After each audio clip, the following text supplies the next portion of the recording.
Hello and namaste. Welcome. I hope you can take a few minutes to join me for a little bit of healing. As much healing as we can kind of squeeze in right now between all of the crazy things that are going on around us, and for many of us also all the crazy things that are going on in our own lives. Whoop. And all of the things that are, coming from outside, and the storms on the inside are really tough right now. So if you're feeling anxious, if you're feeling upset and, depressed about the state of affairs and everything that's happening, I mean, that is a completely normal situation to be in. I want to encourage you to just, really be gentle on yourself. A lot of pressure right now happening, so we need to create a bit of a walled garden for ourselves, this garden of lotuses, if you will. We have to create this space for ourselves so that we can kind of come out of the fight-flight mechanism of the body, and to spend some time, in the opposite that we're talking about. We want to spend time recovering from all of the crazy things that are going on, all of the stress and anxiety that's happening.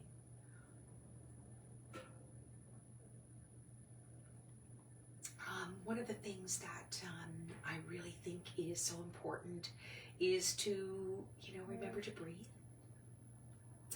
and also to remember to move around, because if we're not moving, we're just holding all of that energy inside, and we don't really have a place to, discharge it to. So there's just, great idea to keep your mat rolled out, keep it on standby at all times, and that is something that I really recommend. So many great conversations that I've been having these days with my wonderful yoga buddies across so many different places, and it doesn't matter where you're at, you're dealing with a lot of the same sort of things. And one of the things that keeps coming up over and over again is dealing with office overwork symptoms in our bodies. And of course, everybody's, worried about their work situation right now as well. And so yeah, it's just a really high amount of, disturbances, a high number of fluctuations, thought fluctuations, the vrittis that Patanjali would be talking about. And so how can we use our yoga practice for the things, the real people things, the real problem things that we have in our lives? Can we bring our yoga practice to help us mitigate, reduce, manage some of the symptoms of that stuff? And can we maybe, feel good right now? And then also, is it possible for us to experience the benefits that are accumulating with every time we come to the mat, and that's having a long-term, effect that's very positive?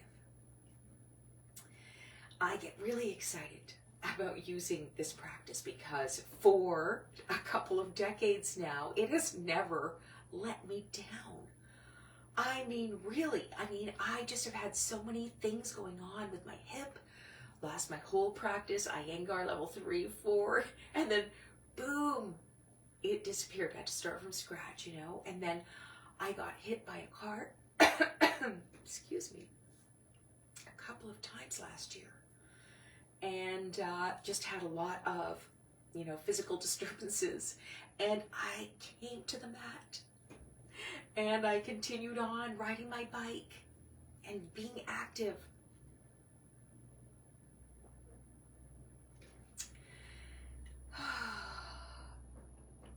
So I just really, I want to encourage you to get your schedule organized for what you want to be watching.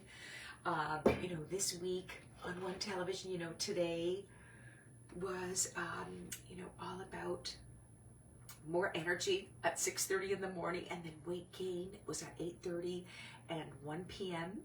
And then just, you know, thinking about what to call this, you know, because I don't really think of it as, you know, weight gain and weight loss in my own personal journey from a size 16, 18 down into, you know, a 6, 8, 10, you know, and kind of giving myself the grace of being able to fluctuate. Like when you are recovering from an injury, you know, it's back things, rib things, neck things, head things, ear things, balance things, all of that stuff. I'm not going to be going upside down the way I would usually would be doing, headstand, shoulder stand, handstand. Like, I'm not going to do that right now. And I'm not going to go with as many, you know, long held poses that really heat me up and whatnot, because I feel like maybe there's a little bit too much inflammation going on, and I need some cooler poses. And then I allow myself the grace to kind of, you know, change. My body is changing with the different amount of movement that I'm giving it. And then maybe I'm not reducing my chocolate intake accordingly. And then all of a sudden, you know, like, oh, things feel a little bit tighter, you know, like I'm still me, I'm still beautiful.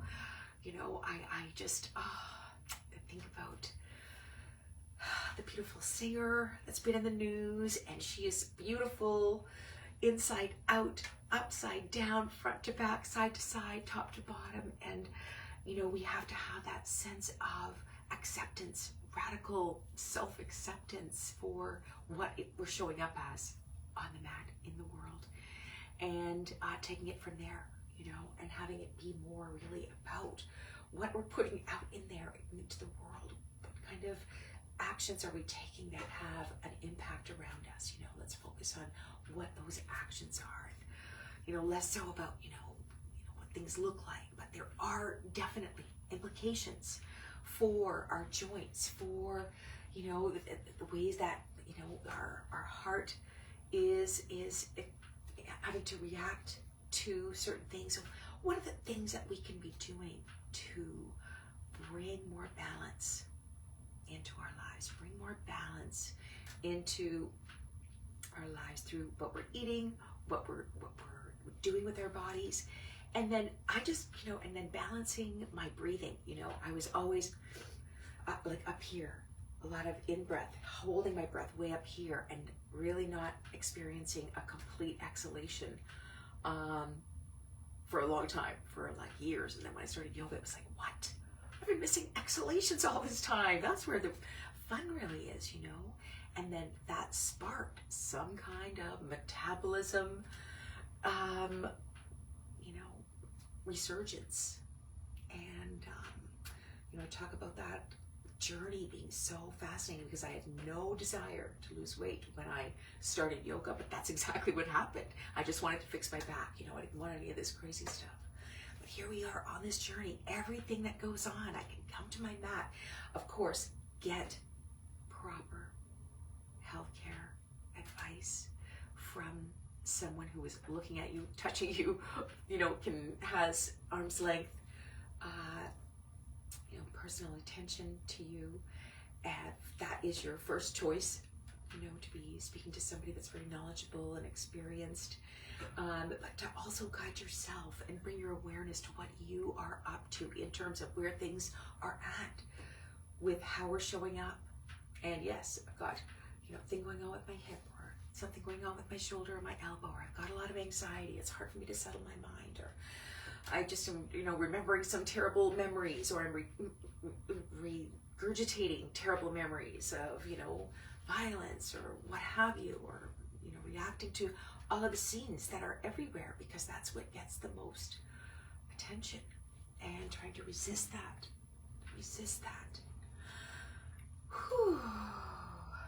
So yeah, come back to the mat, come back to healing. So this week, yeah, today was about, you know, weight gain, weight loss. We got more opportunities to go out and about and to take deep breaths out in fresh air, hopefully in a natural environment or a pretty garden, smelling the flowers that are going to be coming out, smelling the earth coming back to life, feeling that change of seasons really manifesting in more warmth, moving from the water in toward more the fire aspects, and enjoying every single opportunity that we have to come into awareness of what we're doing.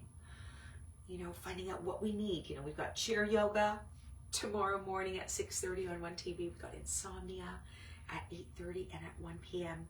And then this week on PBS, sciatica has been a big topic. And, sciatica was a key feature of problems that I had. I used to have so many issues from sitting, commuting. I sat in my vehicles for probably, 900,000 kilometers over the course of the 20 years that I spent in the corporate world. And holy catfish, that really had an impact on me. So being able to use my yoga practice to mitigate those problems, I completely managed my sciatic, pattern when I used to drive from Burlington to Markham every day. So that kind of brings me back to this whole thing around, office yoga. At that time I had to go to an office and sit for 8 hours. And, I'd be sitting at my desk, then we'd go to a meeting and then we would sit, and then I'd go for lunch, and then we would sit, then we would come back and have another meeting and sit. Then we would sit, and then I would get in my car and sit, and then I would go home and I would, sit. Now at that time I was definitely doing my yoga practice every day, so it wasn't, that bad, but it was enough that I had to really be like, okay, I gotta get on top of this. What's the root of the problem here? I can't change the chair. I've tried different cushions. I've tried all these things. I've just got to keep working at this with my practice, and I have to be consistent, because I can't just do it once and then hope it's going to be all right.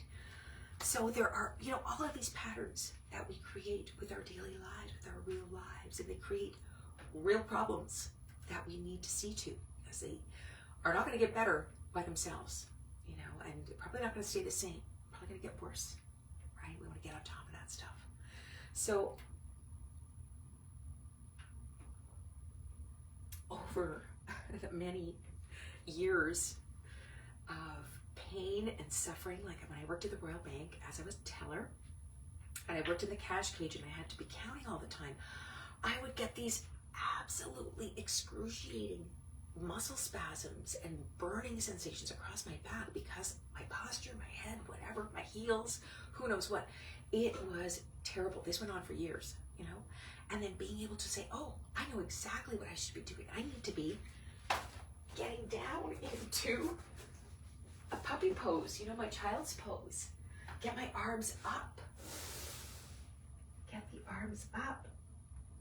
Spend time here.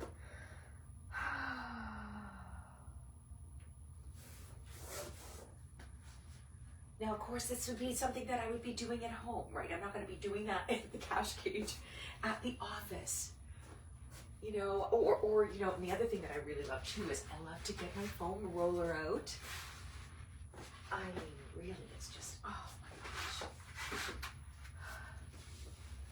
It's such a lifesaver. Oh. And being able to use it, with the ball. Oh.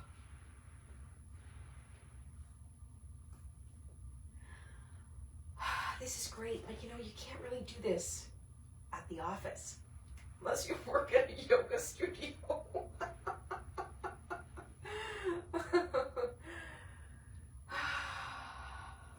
Yeah, that is heaven. Like, if we could do that, great. We can do that. But what if you're at the office, and you've got something going on, you've got this RFP response, and you've got everybody's, you've got people on the phone. Like, remember when we used to have a phone that was connected to a headset, and then we would be holding on to it, and then, all of the mousing and devicing and all of that stuff, this insanity that we put ourselves through when we're responding to an RFP, the best project management, building in contingencies, always, struggling through the last bits. staying up late. Now you got a 12-hour grind ahead of you, and you've got this huge problem with your neck, your head. You know, what are some of the go-to things that can help us with that stuff? I've developed so many problem-solving little practices for all of these different things over the years that I have used over and over and over, and that have helped me so much. I'm telling you, and I know about sitting, and sitting is literally one of the most dangerous things that you can be doing in terms of your long-term health. If you consider what sitting is doing, it's clogging up all of our lymphatic flow, all of the, flow back up into the body from the lower extremities is blocked. Fresh lymph going back down to the feet, the legs, the toes, refreshing everything. It's not happening. We're sitting, we're compressing our spine, compressing our heart, compressing our lungs, compressing all of the abdominal organs, compressing all of the pelvic organs, sort of helping along all the bad stuff that we don't want to have happen, like prolapse and blah, blah, blah, and, hernias, and there's a lack of core strength. We get shorter, our discs are not, able to support us as much. We don't have a muscle tone in the back because sitting just completely wrecks our main architecture. That pose that I did, running home and doing that as soon as I come in the door, like, oh God, that would feel so good, right? But when you got a 12-hour grind, okay, what are we doing about the neck? What are we doing about the eyes? Your eyes are burning. No amount of Visine is able to take the burning out of your eyes from staring at the screen and trying to make sure the numbers all add up, getting everybody's, input for the financial models and making sure that there are no spelling mistakes, and then just revisions and all of that. And what are you going to do to be able to do some discrete things that are super helpful in the moment? Some easy things that are, if we talk about the wrists, carpal tunnel, and the older we get, the easier it is to get uncomfortable, get that uncomfortable feeling. It doesn't take as much, got a lot of tension, a lot of holding in the fascia. So being able to, do some of these things, like my finger practice that I love so much, breathing in, the breath cycle, breathing in and pulling back on the finger. But the breathing in is doing something else. We are visualizing light and spaciousness all through here. Visualizing light and spaciousness all through the fingers, exhaling tension, exhaling holding, exhaling. And it's not just exhaling the physical aspect.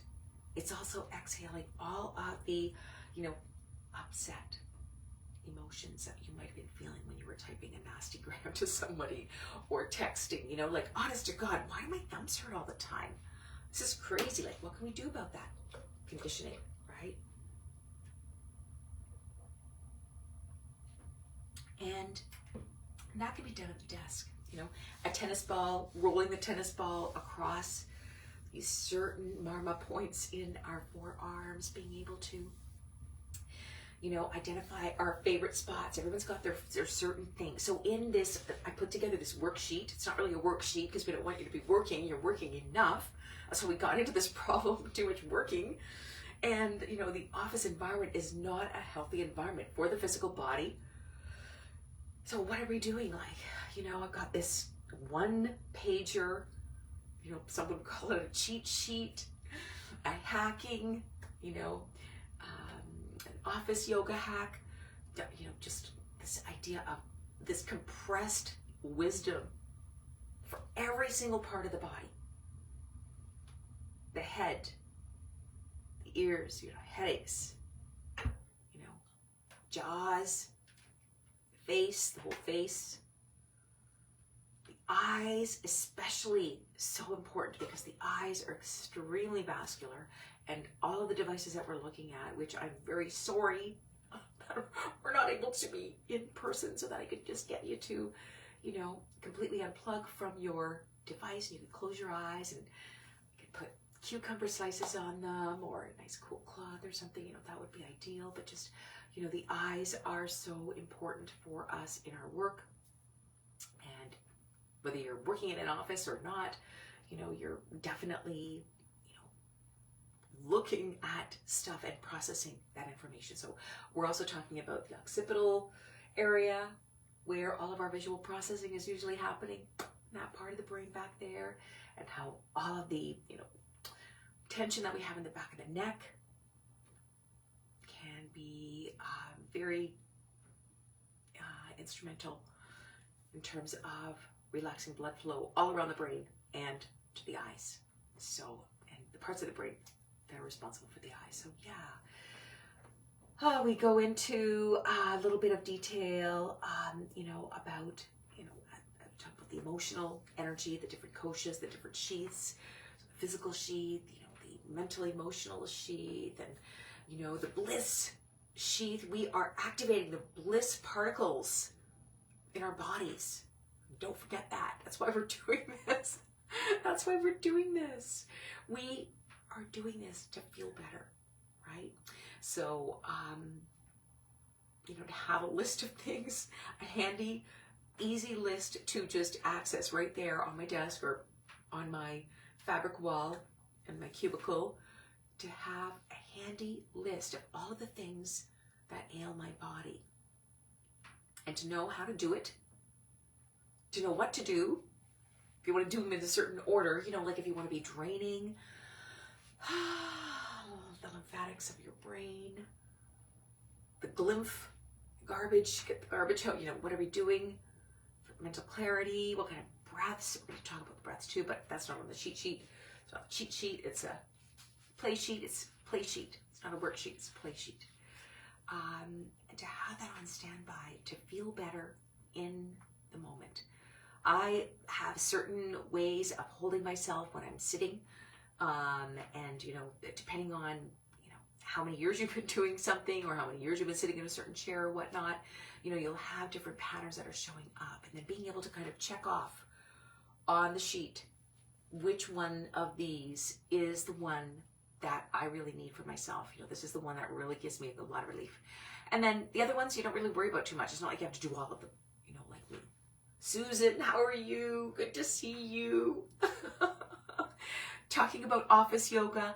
So I put together this class. It's a 2-hour workshop. It is going to be on the 12th. So it's not this Sunday, it's next Sunday, in case I made a mistake and put the wrong date. I want to just invite you to join me. It's $8.88. So hopefully that'll be a lucky, a lucky thing, a lucky investment for you. And then, yeah, so we're going to do 2 hours of that, and then you're going to get the play sheet as my gift to you, so that you can have that, as I said, kind of close by wherever you're sitting, where your main sitting area is. We do a lot of fun stuff. We're doing like downward dog at the desk, right? But then in the class, we're talking about how are we working with our awareness through the different parts of ourselves in the downward dog. How are we releasing our hamstrings? How are we releasing some of the tension that we have in the low back? How can we improve the relationship between the spine, the pelvis, and the legs? How can we get more traction through the spine? How can we, we're going to go through all of that. So it's not just, you do a downward dog and one breath and then you come back up and then that's it. No, we're going to do several, right? And so if you're working with, this idea about 15-minute break, and you want to do a couple of discrete things, outside around the corner from the entrance, the employee entrance or whatever, you just want to, stretch out the front of your leg. Here, I don't know if you can see what I'm doing. I'm trying to get a little bit of a stretch through the front of the leg. Get a little bit of a stretch through the psoas. The psoas is connecting the spine and the pelvis and the leg. And we sit like this, and the psoas gets shorter when we go with that. It gets longer. The whole back gets longer. You can take longer breaths because the diaphragm and the psoas are buddies. They kind of have a neighborly relations. And the whole idea behind having these, physical poses or movements and whatnot is to spark the dominance of the parasympathetic part of the nervous system for just a few moments, to kind of get out of whatever it is that's facing us, like the disasters that, like if you're dealing with insurance, or, if you're a first responder, or there's something going on with your business, with your industry, with, like scandals and terrible things and closures and buyouts and terrible things, and then you're just on the receiving end of that. Having a tool that is on the physical plane, but also on, the mental, cognitive performance aspect. Being able to kind of, deal with all of the demands of the mental energy that we are expanding. So being sharper in our minds, being able to calm our minds so that we can get crisp and clear. A number of different breath practices we're going to do in that 2-hour session too. We're going to be doing Kapalabhati, the skull shining, skull breath. It's very powerful. It just feels like, wow, you come alive. And using our practice to help us, pause. At the end of the out breath, pausing. It's a huge part of our breathing practice. It's a huge part of our physical practice, when we're working with, we're stretching our hamstrings, Again, breathing light and spaciousness into those areas, exhaling tension, exhaling holding. That we come back to over and over again. That there's some kind of an exchange that's going on here. And just remembering that there's an exchange of energy going on here. Mentally, really getting crisp and clear, being able to figure things out, and also have a sense of the emotional, about the spirit, to have an open heart, to have a compassionate heart, but have an intelligent heart, a wise heart, the kind of practice where we can bring some, of the philosophical aspect that yoga has to offer. One of the, that the Buddha would be talking about right livelihood. Jesus would be, saying things that, do your best at whatever it is that you're doing and give all of the, glory to God. Give all your effort to God. It's not, you're not doing it for someone, you're not doing it for yourself, you're not doing it to make money, you're not doing it for this or that, you're just doing it in the glory of God, for the glory of God. And just do your best. And then in the yoga tradition, there would be the idea of Ishvara Pranidhana, this total surrender to God. All of our efforts, none of the fruits, all of our efforts are being given to God. Very similar to, the Christian philosophy that I was talking about. And that's the idea, bringing as much of ourselves as we can without harming ourselves and over giving, knowing where to draw boundaries and to, the right way to work with compassion as a key lens and to see through what's really going on, and to just be resourceful and resilient when things go awry and don't go the way that we'd like them to go, and to be able to carry on with grace, somewhat amount of grace.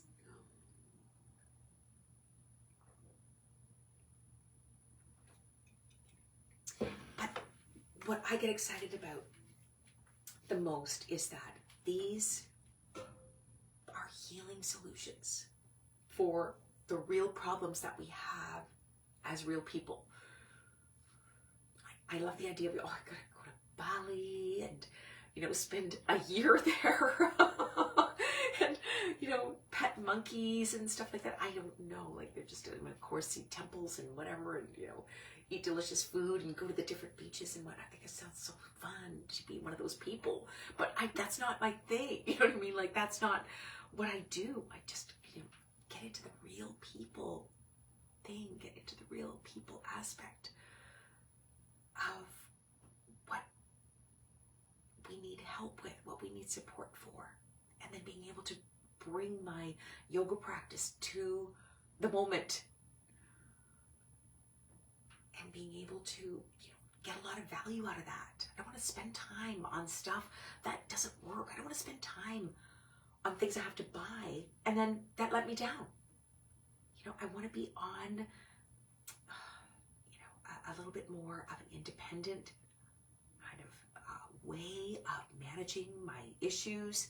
Of course, I want to take Western medicine into account, and I want to also trust other, you know, health providers that I have in my life and trust them, but I also want to go inside and see for myself what's happening. And so that clarity of, you know, coming back to this office yoga connection, you know, clarity of knowing when there's something that's coming that I need to get braced for, you know, and how to just, you know, carry on anyway. How to protect, you know, the energy that I'm bringing to the task at hand without needing to change what's happening around me, just having the wisdom to stay focused on my own result. And having that wonderful feeling of not being connected into some of the other things that are going on around us. You know, you turn on the news and that's what everybody's talking around us, you know. And so I'm hearing, you know, my husband talk about this, that, and the other, and it's yeah. It's going in one ear and out the other. I already know how bad it is. I don't need to be told after the morning news and after the evening news and every time in between that the news is on. So I think having awareness of where we place our attention, how we can sort of mitigate, like, oh my gosh, you know, when I sit in this certain chair, this certain back situation comes up, I'm going to see what I can do about getting a different chair and working on that, you know, being able to solve our own problems. I would love to be able to wait for an ergonomics worker to come in and check me out head to foot and see why I've got a back problem or whatnot. But, you know, that person might not be available. That person might take 2 months to get there. That person might, you know, not know what they're doing, as sometimes that happens, you know, and then being able to say, hey, I'm solving my own problems here. A very empowering feeling. So anyway, I just want to invite you to join me for my Healing Office Yoga Masterclass, because let me tell you, I know about how much harm, you know, all of this sitting and devising that is going on, that yoga can, you know, help us with. We really need help right now. Every bit of help that we can get is worth it, right? I just, you know, really wanted to end with my favorite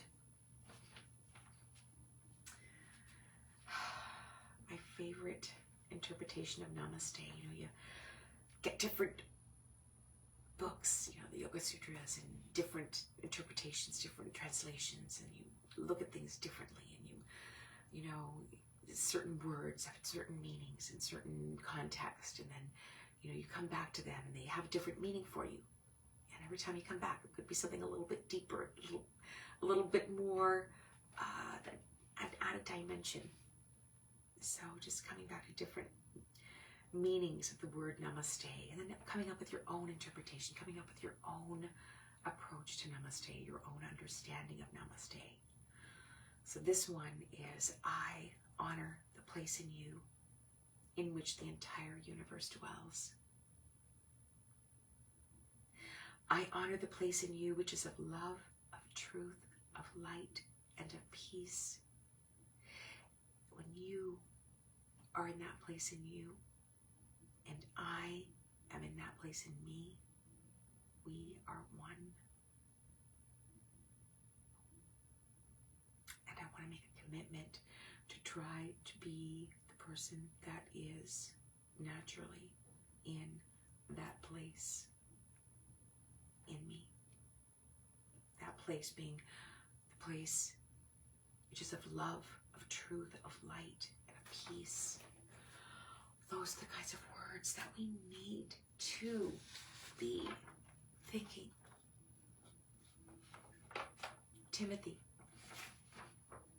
whatever is beautiful, whatever is of love, whatever is of light, whatever is this great, whatever, those are the things that we want to be keeping our attention and our awareness on. So I just want to leave it at that and show you a picture that, you know, I had in one of my old binders. I'm going through some of my old binders, and this was a beautiful picture that inspired me, and I had to print that out and put that in the binder that for a project I was working on. I just love this beautiful peace, peace, peace. Om Shanti, Shanti, Shanti.